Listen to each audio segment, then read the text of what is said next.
आज Doubtnut app download करें। Doubtnut पर अपने सभी गणित, रसायन विज्ञान, भौतिक विज्ञान और जीव विज्ञान के डाउट्स का करो सफाया। बस प्रश्न की फोटो खींचो, एक ही प्रश्न को क्रॉप करो और तुरंत वीडियो सोल्यूशन पाओ।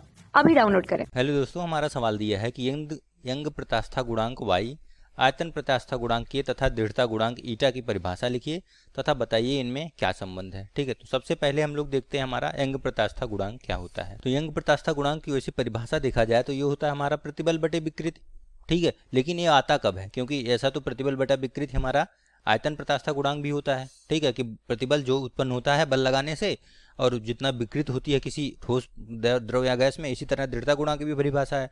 दोनों प्रतिबल तथा विकृत हैं, लेकिन दोनों में इन तीनों में प्रतिबल और विकृत दोनों जो है अलग अलग होती हैं। अलग प्रकार की विकृत, अलग प्रकार की प्रतिबल होता है। ठीक है, तो इसमें क्या फर्क है, क्या अंतर है, वो आपको समझना है। ठीक है, तो यंग प्रत्यास्था गुणांक कब आता है हमारा चित्र में, फोकस में कब आता है कि जब आप कोई तार हो, कोई ऐसा पदार्थ हो जिसकी लंबाई जो है चौड़ाई की अपेक्षा बहुत अधिक हो। तो समझ लीजिए ऐसा कोई पतला तार हो, कोई ऐसी चीज है जिसकी लंबाई बहुत ज्यादा हो, चौड़ाई बहुत कम हो। ठीक, और आप जो है उसके लंबाई के अनुदिश बल लगाएं अगर, ठीक है, उसके लंबाई के अनुदिश दोनों तरफ बराबर समान मात्रा में बल लगाएं तो उसकी लंबाई में जो परिवर्तन होता है, ठीक है, क्योंकि लंबाई पहले मान लीजिए L थी और लंबाई में कुछ बल लगाएंगे तो कुछ खींचेगा। सब कुछ कोई तार लिया आपने, अगर आप खींचेंगे तार को या रबर लिया, अगर उसको खींचेंगे तो थोड़ा सा खींचेगा, दोनों तरफ से वृद्धि होगी। और मान लें अगर डेल्टा L वृद्धि हो जाती है तो ये हमारा जो प्रतिबल उत्पन्न होता है इसकी वजह से, जिसे अनुदैर्घ्य प्रतिबल बोलते हैं। ठीक है, और विकृत को अनुदैर्घ्य विकृत बोलते हैं, जिसे इंग्लिश में लॉन्गिट्यूडनल बोलते हैं। अनुदैर्घ्य मतलब लंबाई के अनुदिश। ठीक है, तो लंबाई के अनुदिश जो हमारा प्रतिबल है वो अनुदैर्घ्य प्रतिबल होगा और लंबाई के अनुदिश जो विकृत है वो अनुदैर्घ्य विकृति होगी। ठीक है, तो इन दोनों के अनुपात को हम लोग क्या बोलते हैं, यंग प्रत्यास्था गुणांक। ठीक है, तो हमारा यहाँ पे आएगा एक टर्म आता है अनुदैर्घ्य प्रतिबल। ठीक है, आता है अनुदैर्घ्य प्रतिबल, जो मैंने आपको बताया कि क्या होगा, बल बटा क्षेत्रफल। ठीक है, इसका क्षेत्रफल मान लेते हैं a है, जो कि पाई आर स्क्वायर होगा अगर त्रिज्या r है।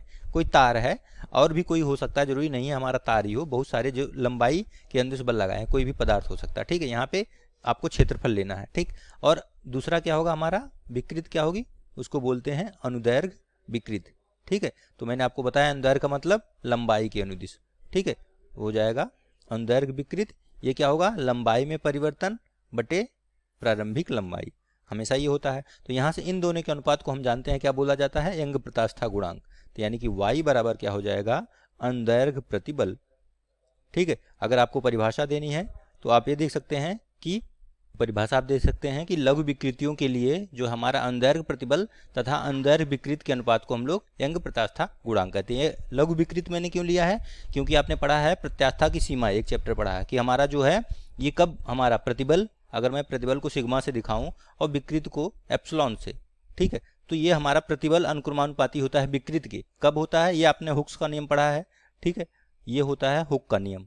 ठीक है, तो ये कब हमारा वैलिड होता है, प्रत्यास्था की सीमा के अंदर होता है, कि उसके अंदर, और उसके अंदर जो है हमारा विकृत जो है बहुत छोटी होती है। ठीक है, क्योंकि ग्राफ हमारा उस समय लीनियर होता है, यानी हमारा सरल रेखी होता है। कुछ इस प्रकार का ग्राफ आता है, यहाँ तक हमारा प्रत्यास्था की सीमा होता है, इसके बाद आपका ग्राफ कुछ इस प्रकार जाता है। ठीक है, तो यहाँ तक हमारा, इस तक हमारा और जो है हुक का नियम हमारा लगता है, और यहाँ तक हमारे विकृत बहुत कम होती है। इसलिए ये सारे जो प्रत्यास्था की हम परिभाषा पढ़ेंगे, सारा जो है लघु विकृतियों के लिए ही मान्य है। ठीक है, तो ये चीज़ याद रखना आपको।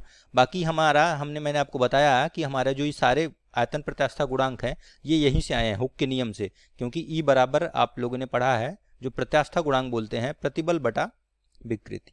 ठीक है, प्रतिबल बटा विकृति पढ़े आप। ठीक है, और ये सारे जो यंग प्रत्यास्था गुणांक है, आयतन प्रत्यास्था गुणांक और दृढ़ता प्रत्यास्था गुणांक या दृढ़ता गुणांक, ये तीनों हमारे निर्भर करते हैं कि हमारी विकृत किस प्रकार की है। ठीक है, जिस प्रकार की विकृत होगी हमारा, उसी प्रकार से हमारा ये अलग अलग उनकी परिभाषा हो जाती है। जैसे अगर हमारी, मैंने आपको बताया अनुदैर्घ्य विकृत है, अगर अनुदैर्घ्य विकृत है तो आपको क्या मिलेगा, यंग प्रत्यास्था गुणांक होता है, उसमें आता है। ठीक है, अगर हमारी विकृत यदि हमारी आयतन में विकृत हो, ठीक है, विकृत आयतन हो तो हमारा आयतनात्मक प्रत्यास्था गुणांक मिलेगा आपको, जो कि दूसरा है, मैं अभी बताने जा रहा हूँ किसकी परिभाषा। ठीक है, और अगर विकृत आपकी अपरूपण हो तो आपको दृढ़ता गुणांक मिलता है, जिसे मॉडुलस ऑफ इलास्टिसिटी कहते हैं। ठीक है, तो अब आते हैं हम लोग दूसरी परिभाषा पे। हमारा दूसरी परिभाषा क्या है, यहाँ पे हमारा आयतन प्रत्यास्था गुणांक, जिसे हम लोग इंग्लिश में क्या कहते हैं, हम लोग बल्क मॉडुलस कहते हैं। ठीक है, बल्क मॉडुलस ऑफ इलास्टिसिटी। मैंने आपको बताया आयतन प्रत्यास्थता गुणांक कब आता है अभी, कि जब हमारा विकृति जो है आयतनात्मक विकृति हो। ठीक है, ये हमारा आयतन प्रत्यास्थता गुणांक तब हमारा चित्र में आता है जब आपका हम लोग बल किसी ऐसे वस्तु पर लगाएं जो कि समान बल चारों तरफ लग रहा हो। जनरली जो है ये आता है तब जब हमारा दाब लग रहा हो किसी वस्तु पर, एक समान दाब चारों तरफ से लग रहा है। जैसे मान लो कोई गोला है, ठीक है, अब चारों तरफ से एक समान दाब लग रहा है तो क्या होगा, ये दबेगा तो इसके आयतन में कमी होगी, और ऐसे कुछ गोला इतना हो जाएगा छोटा।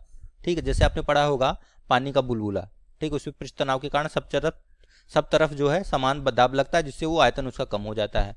ठीक है, इसी प्रकार का कोई गोला ले लें अगर, तो हमारा ये चित्र में जनरली तभी आता है जब हमारा दाब, कहीं पे दाब लग रहा हो, चारों तरफ किसी वस्तु पर एक समान दाब लग रहा हो और उसकी वजह से उसके आयतन में कमी आ रही हो। तो जो दाब आता है हमारा, वो आता है हमारा प्रतिबल। इसे ही कहते हैं एकांक क्षेत्रफल पे लगा दाब।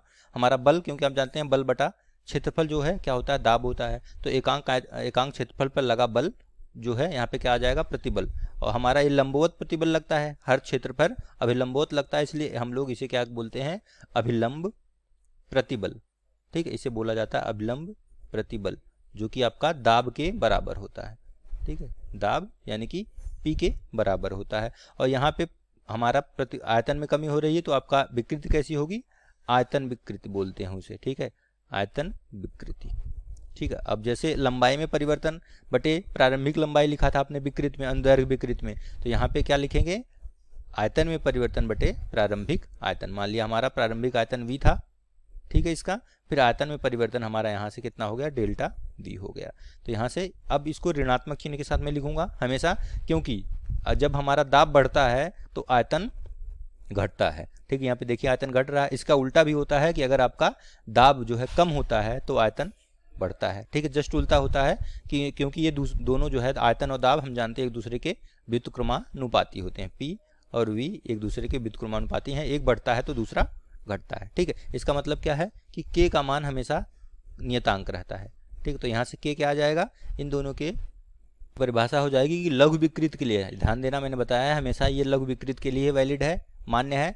तो लघु विकृत के लिए अभिलंब प्रतिबल तथा आयतन विकृत के अनुपात को हम लोग क्या बोलते हैं, आयतन प्रत्यास्थता गुणांक बोलते हैं। अगर इसका सूत्र चाहिए तो सूत्र आप यहाँ से P बटा माइनस डेल्टा V बटा V आ जाएगा। ठीक है, ये सूत्र है, इसको ऐसे भी लिख सकते हैं, V को ऊपर ले जाइए, PV बटा माइनस डेल्टा V। ठीक है, ये आपका K आ जाएगा। अब अगला हमारा है तीसरा पॉइंट जो है वो है दृढ़ता गुणांक। हम लोग दृढ़ता गुणांक देखें तो दृढ़ता गुणांक क्या होगा, जैसे मैंने बताया था आपको कि अगर हमारा अपरूपण विकृति हो तो हमारा दृढ़ता गुणांक आता है क्षेत्र, ठीक है, पृष्ठ मतलब हमारा पिक्चर में। तो दृढ़ता गुणांक की परिभाषा क्या होती है कि अगर मान लो कोई हमारा पदार्थ है कि उस पर आप लोग टेंजेंशियल फोर्स लगाएं, ठीक है, मतलब स्पर्श रेखी, उसके पृष्ठ पे कोई बल आपने स्पर्श रेखी लगाया। ठीक है, पहले हम लोग इस तरह लगाते थे उसके क्रॉस सेक्शन पे, ठीक, अनुप्रस्थ काट के क्षेत्रफल पे लगाते थे। अब हमने स्पर्श रेखी अभिलंब न लगा के स्पर्श रेखी बल लगाया और क्या करते हैं, उसके एक भाग को, एक फलक को स्थिर रख देते हैं। इस फलक को क्या कर देंगे, फिक्स कर देंगे। ये आपका क्या है, स्थिर है।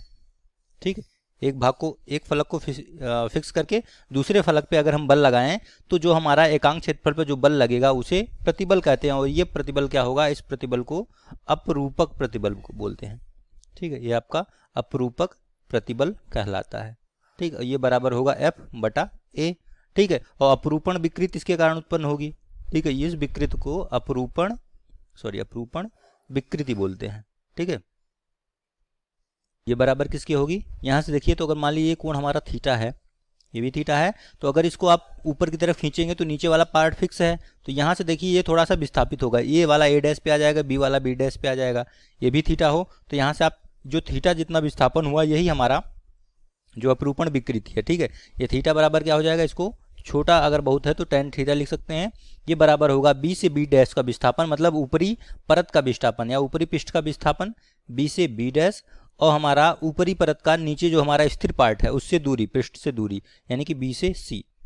ठीक है, ये इसको हम लोग थीटा के नाम से जानते हैं।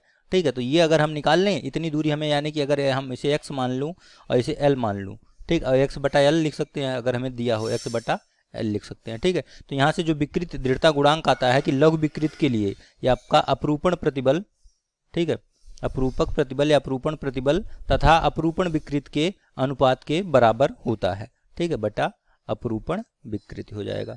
ठीक है, अपरूपण विकृति। ठीक है, यहाँ से फॉर्मूला एफ बटा ए बटा थीटा हो जाएगा। ठीक है, तो यहाँ से ये आपका हमेशा ये इन तीनों का परिभाषा हो गया है यहाँ से। अब हमसे कह रहा है कि इनमें संबंध क्या होता है। ठीक है, इनमें संबंध, अगर इन तीनों में संबंध देखें तो एक फॉर्मूला होता है, उसे आप डायरेक्ट लिख सकते हैं। वो होता है ये होता है हमारा y equal to Young modulus of elasticity equal to होता है 9k ईटा डिवाइड बाई आपका ईटा प्लस 3k। ठीक है, ये फॉर्मूला होता है हमारा इन तीनों में रिलेशन के बारे में। ठीक है, यंग प्रत्यास्था गुणांक, बल्क मॉडुलस यानी हमारा दृढ़ता गुणांक, और क्या आयतन प्रत्यास्था गुणांक k और दृढ़ता गुणांक ईटा में। ठीक है, इनके अलग अलग भी संबंध होते हैं हमारा। इनका अलग अलग संबंध जो y होता है ये बराबर होता है हमारा 2 ईटा इंटू 1 प्लस म्यू। ठीक है, म्यू या सिग्मा लिख सकते हैं, म्यू क्या होता है बताता हूँ आपको। और y बराबर होता है आपका 3k। ठीक है, k के साथ होता है 1 माइनस 2 म्यू। ठीक है, म्यू को कहीं कहीं सिग्मा से दर्शाते हैं, म्यू या सिग्मा। इसको बोलते हैं पायसन अनुपात। ठीक है, पायसन अनुपात बोला जाता है, आपने सुना होगा। और पायसन अनुपात क्या होता है हमारा? पार्श्विक विकृति। ठीक है, पार्श्विक विकृति बटा हमारा अनुदैर्घ्य विकृति। ठीक है, अनुदैर्घ्य विकृति। ठीक है, सीधे सीधे शब्दों में कहा जाए तो होता है हमारा, अगर कोई तार है, ठीक है, यह आपका तार है, और क्या करते हैं, इसको आप खींचते हैं तो आप जानते हैं कि लंबाई में वृद्धि होती है, लेकिन ये पतला होगा तो इसके डायमीटर में कमी आ जाएगी। डायमीटर यानी व्यास में कमी आएगी। तो हमारा पार्श्विक जो होता है, मतलब हमारा y दिशा में जो परिवर्तन होता है वो पार्श्विक विकृति होती है। ये होता है हमारा डेल्टा d बटा d। ठीक है, अनुदैर्घ्य विकृति क्या होगी? डेल्टा l बटा l।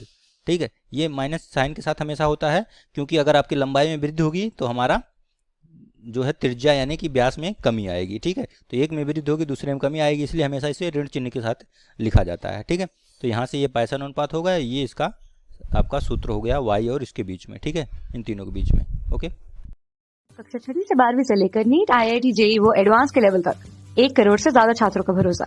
आज ही डाउनलोड करें डाउटनेट ऐप या व्हाट्सएप करें अपने सारे डाउट्स 8400 400 400 पर।